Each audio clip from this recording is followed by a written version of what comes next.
Hello. It is a gorgeous, gorgeous, beautiful Wednesday today. Look at the sunshine. It's great. It's a beautiful day, so I'm in a great, great mood, especially because it's lunchtime, which, as you know, is one of my favorite times. Because we get together and we get to cook. So this week we are using another cookbook from Guarnaschelli. We've used her newest one, Cook With Me, a few times on here, and I didn't realize, but when I was perusing the stacks at the library, we have another cookbook from her. It's called The Home Cook. Judging by the date of the book, I should have known because I am the one who ordered it, but this is called Recipes to Know by Heart, and from what I can see, the recipes are pretty simple in this book. As you can see, I have a couple tabbed that I'd like to try.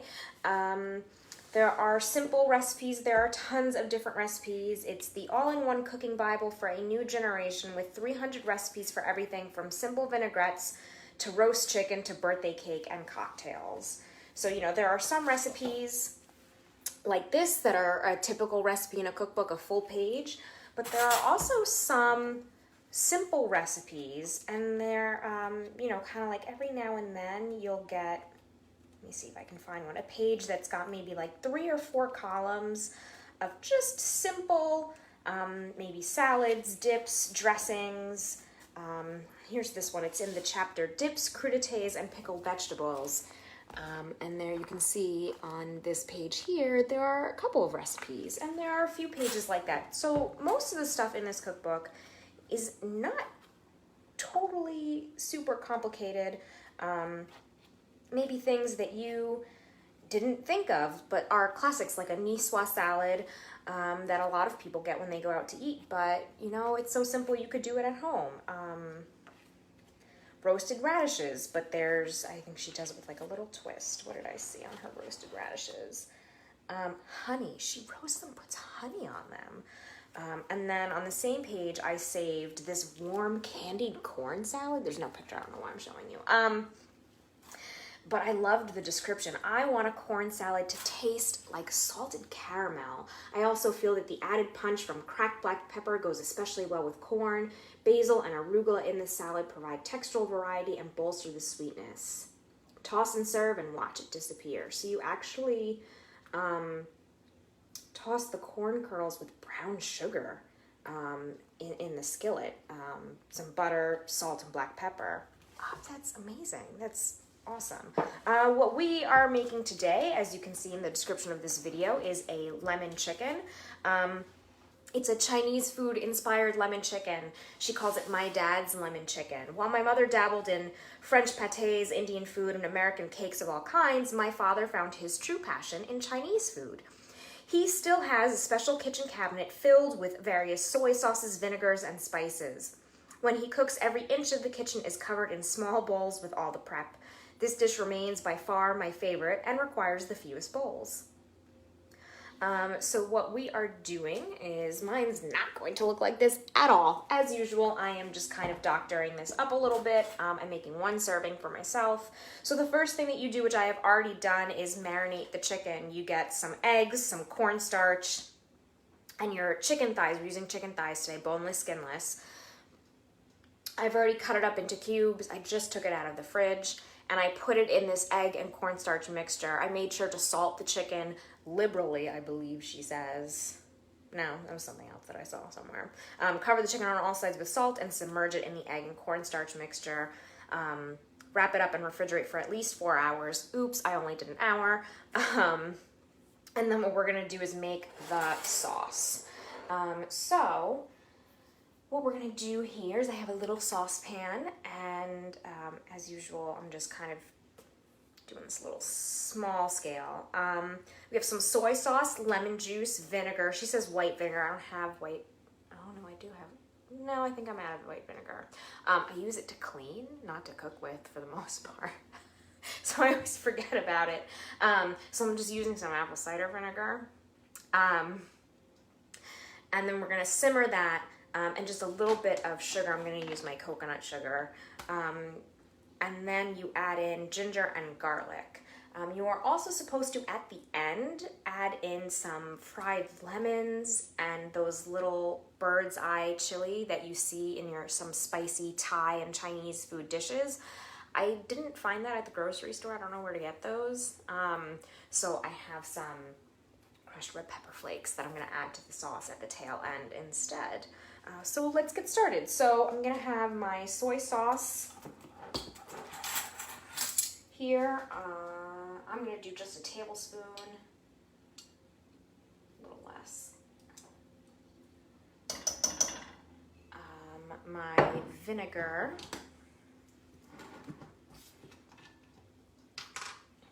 about half a tablespoon. I don't need that much because I'm just making it just for me. I have some lemon juice here. And then I'm gonna add in about a teaspoon of sugar, I'm thinking, yeah. All right. Yeah, as usual, I'm using coconut sugar. Sugar is sugar at this point, but in this kind of recipe, but this is what I prefer to use. I like the flavor of it better. Kind of reminiscent of a brown sugar. Turn on my heat. So once the sugar is dissolved, I'm gonna add in some fresh ginger and fresh garlic that I grated on my microplane here. Oh, there's still some on here. Get that all in. For this kind of recipe, you really do need to use the fresh stuff. Don't use powdered, dried, whatnot. Use the good stuff. As you know, I always keep some whole root ginger in my freezer. It's the best way to keep it, and it stays. If you put it in the fridge and you're not using it, you know, every day, I'm not using it every day, it's gonna go bad, it's gonna get moldy. So I keep mine in my fridge, which makes the skin on the ginger easier to peel off with. I just use the back of a spoon. Okay, so I'm gonna let this start to simmer a little bit, and I'm also going to go ahead and turn on the heat. I have some avocado oil in my wok. So she calls for like a deep fry here. I'm gonna pan fry it. I don't have all that oil. I don't really want to deep fry like that either. So I'm gonna get my oil heated up. I have my chicken already over here that I took out of the fridge.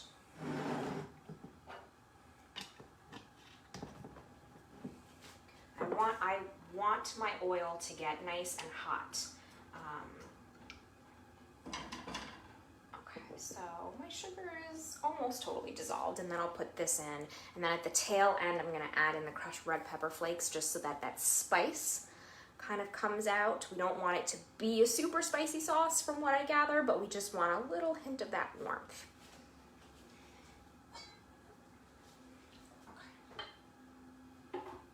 Okay, so here is my chicken thighs that I've cut up into little cubes. Just making one little serving for myself here. So I trimmed off some of the excess fat. I'm gonna grab like a little piece here and see. I mean, I think it's gonna take longer for that oil to warm up, but let's see, let's get a little piece. This isn't, you can see, this isn't like a really thick bready batter, but it is just something to coat the chicken to encourage some crust here. Okay, so this is starting to simmer, so I'm going to add in my ginger and garlic and stir that up. Oh, wow. Immediately, just the scent of the ginger just took over this whole area over here. It's amazing. I just want that garlic to cook a little bit. Just to get a little hotter. Because I don't want the cornstarch and chicken to absorb that much oil. The hotter it is, the better of a sear it'll get, as far as I understand. And then it's just not going to absorb that much of the oil, but it'll cook a little nicer. All right, I'm gonna start putting some of these pieces in here and see how we're doing. Good, all right. Nice little sizzle. So I think we've done before a couple of times kind of a similar mixture for frying, just kind of light fry. But before I've done it with arrowroot starch or tapioca starch and an egg white. So this is a little richer with the egg yolk and the corn starch in there.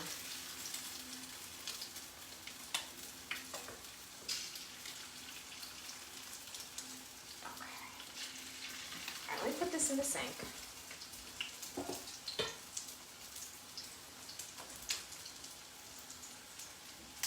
All right, let me give this a little stir. Oh yeah, now I can smell the garlic because the garlic is starting to cook. And everything is really well combined. So I'm gonna add some of my crushed pepper flakes in here. This is nice, this recipe is coming together really quickly. Just a little bit. I just want some of that warmth and flavor, but I don't want it to be overwhelmingly spicy, but I think it'll taste nice with the lemon.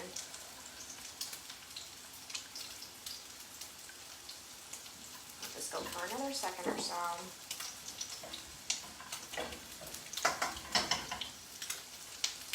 All right, let's see how we're doing here.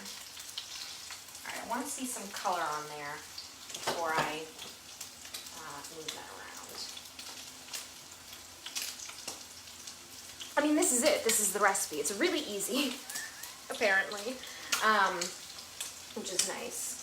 I'm going to turn this. I'll let it go. I don't want this to keep going a little bit. I don't want it to get over-reduced, but I don't want the flavors to not come together.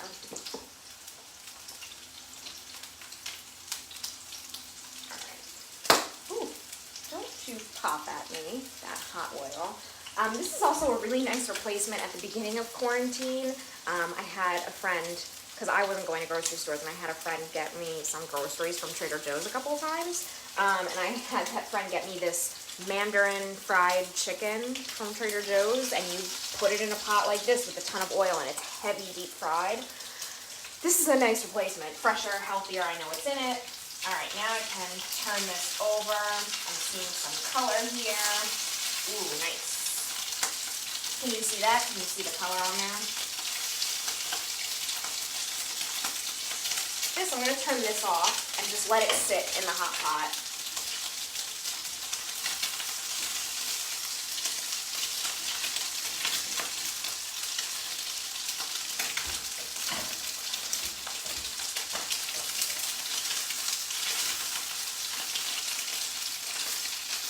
I have some pieces that kind of stuck together, so I'm breaking it up a little bit.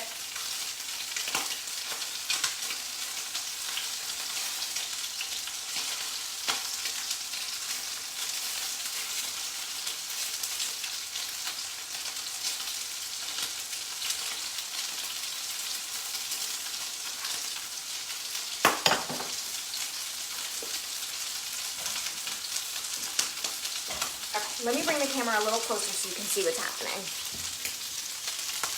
All right, so this is my sauce, and you can see it's thickened up a little bit, it's reduced a little bit, and I've turned the heat off. And so all of the flavors are going to continue to marinate together. And then here we have the chicken in the pan, getting nice and brown. The chicken is cooking through. I'm just going to shift this around a little bit. I want to make sure everything's cooking evenly.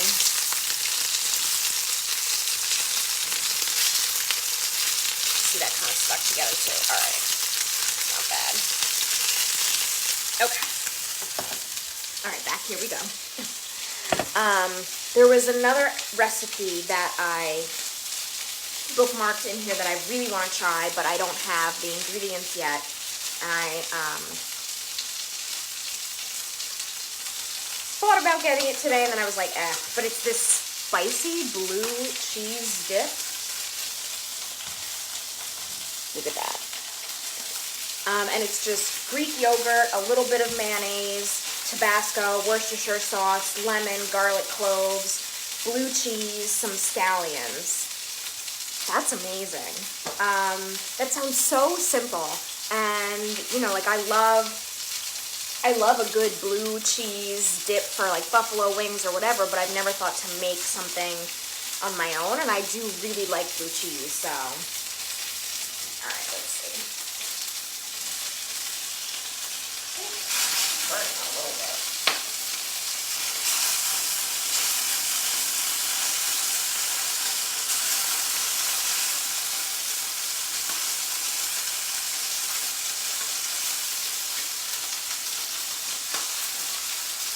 You want to keep tossing it. It is getting really smoky in here.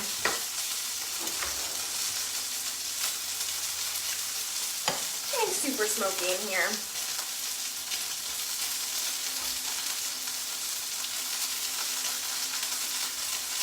This is burning a little bit.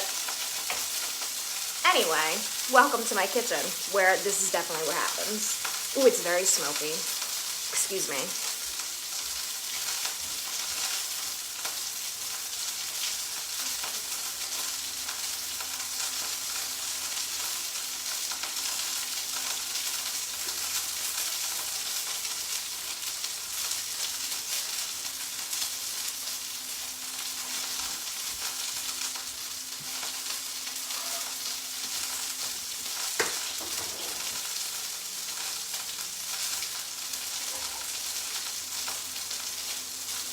Turning the fan on. I'm turning the fan on. I open up the other window.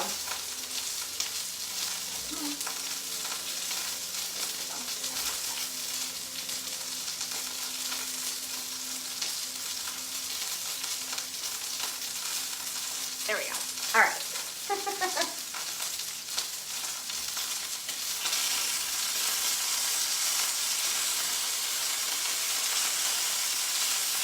All right, I'm just going to keep tossing these around.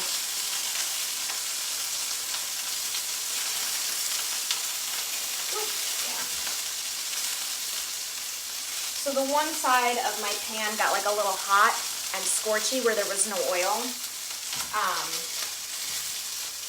So that's what happened. So I got a couple of pieces that are darker than I would like, but I have a bunch of pieces that are really nice and golden brown.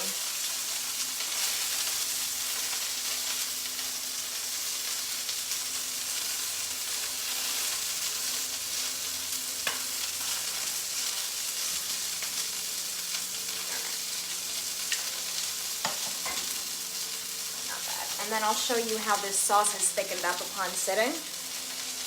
Look at that. That's nice. Put that over there.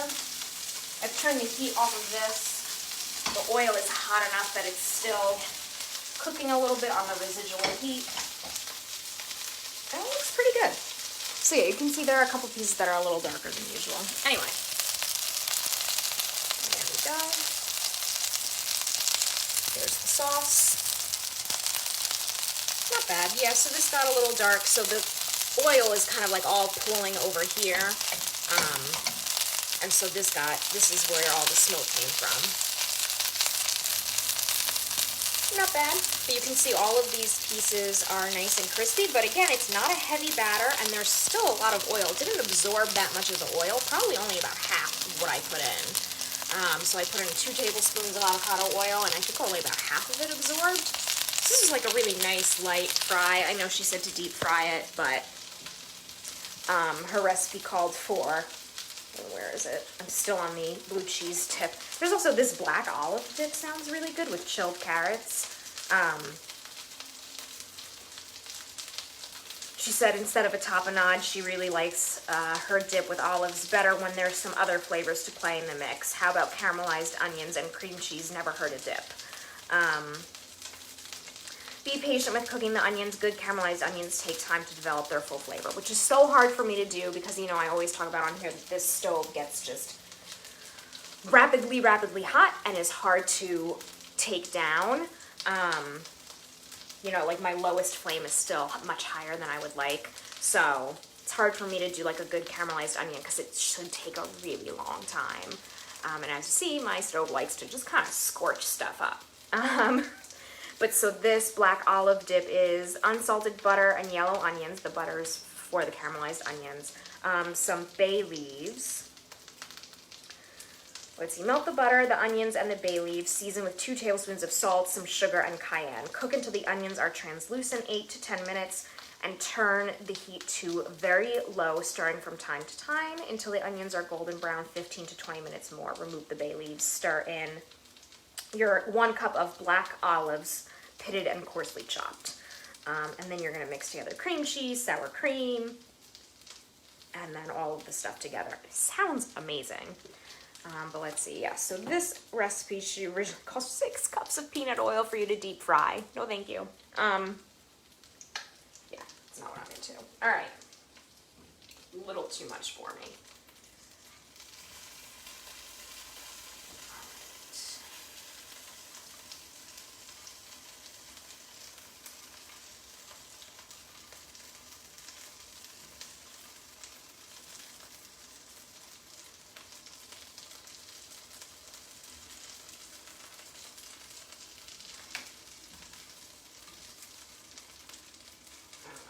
It feels still kind of soft, so I don't know if some of these bigger pieces are cooked all the way in the middle. So I'm going to grab a knife and just take a look. I think, what did I say? Was it in one of her other cookbooks or another cookbook? And it says just like, there's no shame in just cutting it open to see if it's done. No shame. Let's see.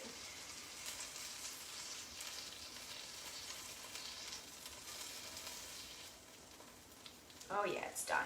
It's just so hard to tell with dark meat sometimes because you're used to, or I'm used to with like a chicken breast, you kind of are like, okay, it's kind of firm, but still a little soft. Okay, that should be good. But with the dark meat, it's got more fat in it. It's a little more supple, so it's a little harder to kind of say, is this done or not?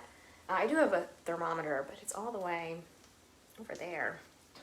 So I'm going to grab my plate, and I'm going to go ahead and get my chicken on here. One of the other things that she says to do before you start to fry the chicken up here in the bowl is to actually fry some slices of lemon and let them get a little crispy and a little dark on their edges, and then you can make a really nice platter and serve up the fried lemon slices on there as well.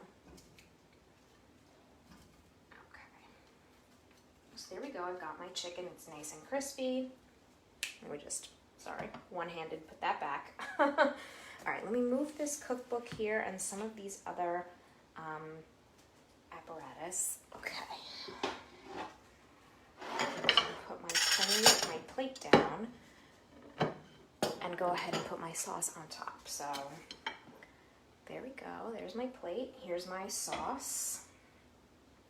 Which is, again, got nice and thick, and you can see all of the red pepper flakes, the fresh grated ginger, the garlic. I can just pour that right on top.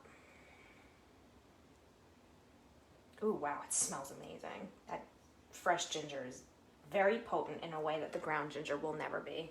It just won't, ever. Just not the same.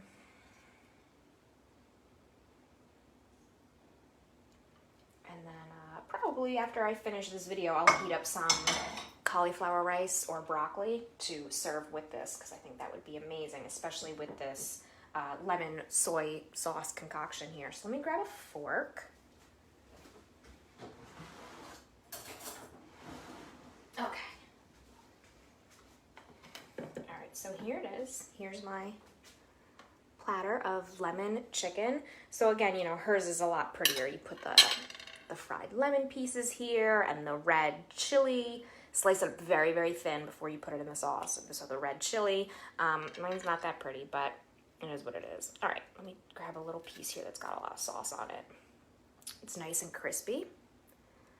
There it is. Got nice color. Wow.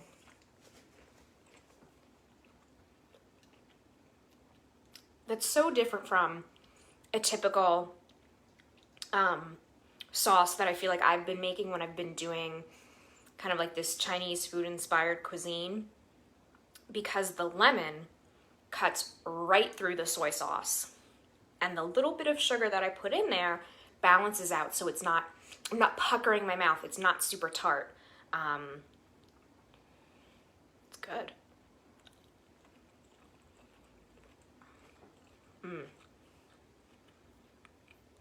And it cuts through the little bit of oil and crust that's on these. And there's a little bit of heat from the crushed red pepper flakes, but it's just a different layer of flavor. It's not intense, it doesn't take over, but it goes really nicely. Ooh, that's a nice crispy piece. It goes really nicely with the lemon, and the soy sauce is just a hint at this point because it's kind of outnumbered by the acid. I mean, it really is. We had vinegar, the lemon juice, a little bit of soy sauce, a little bit of sugar, and that garlic and ginger balance it all out. It's a very, very well-balanced sauce. This is awesome.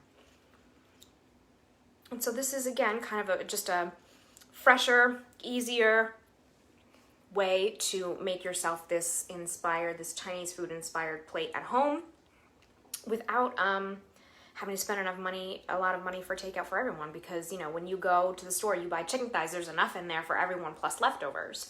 You know, this original recipe is enough for everyone. And it's cheaper than takeout, and it's fresher. I'm just trying to get, there's like a nice garlic clove right there that's just immersed in sauce that I want to get with this really crispy little piece of chicken. So that's it. That was really quick. The part that took the longest, excuse me for chewing with my mouth open talking. The part that took the longest was letting the chicken sit. Like I said, I didn't let it sit for that long. The salted chicken cubes that I made with the egg and cornstarch, I think that just with all of the salt, it would just tenderize it even more, but we are using dark meat, so it is pretty tender and delicious to begin with. Yeah, definitely delicious is the key word here. Wow, so good.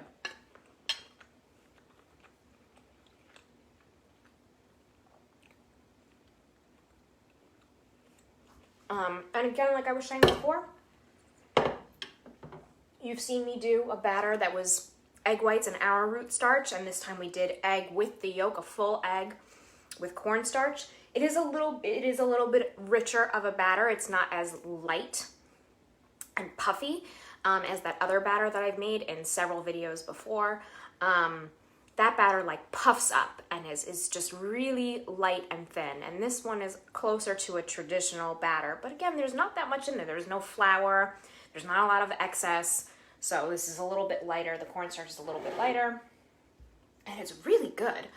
So this recipe is on our website right now. Again, this is The Home Cook by Alex Guarnaschelli, one of my favorite Food Network personality chefs. I love this cookbook as much as I love the other one, Cook With Me, so I'm really glad that I saw this on our shelves. Tons of cookbooks for you to explore. Come on in, we're open for browsing, regular hours. And I mean, it is summer, people are gathering safely again, and there are there are barbecue books, there are dessert books, there are books from all different cuisine if you want to gather or just enjoy your summer cooking. I love to spend my time cooking, as you can tell, with all of this. So come on over and check out some cookbooks. Remember, there's no book cooks after this, but you should have gotten your summer flyer. I will do 2 episodes of book cooks a month, and our theme for July is cool treats. So I grabbed some of our like ice cream and chilled dessert cookbooks, and I'm going to be going through those.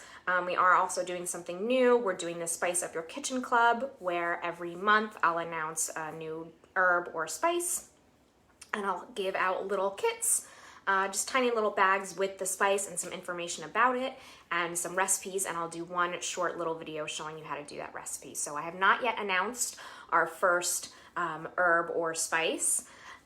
We'll announce it July 1st, and the signups will go up on the website, and every month thereafter on the 1st, there will be a new herb or spice for you to try. And some of them maybe you know, and some of them maybe you've seen but you've never tried because you're like, I don't know what to do with it. So we're going to explore that together. So that should be really fun, something new for the summer. So I hope everyone will take a look at that and enjoy. We have a great summer full of fun stuff coming up. So I will see you all soon. Bye.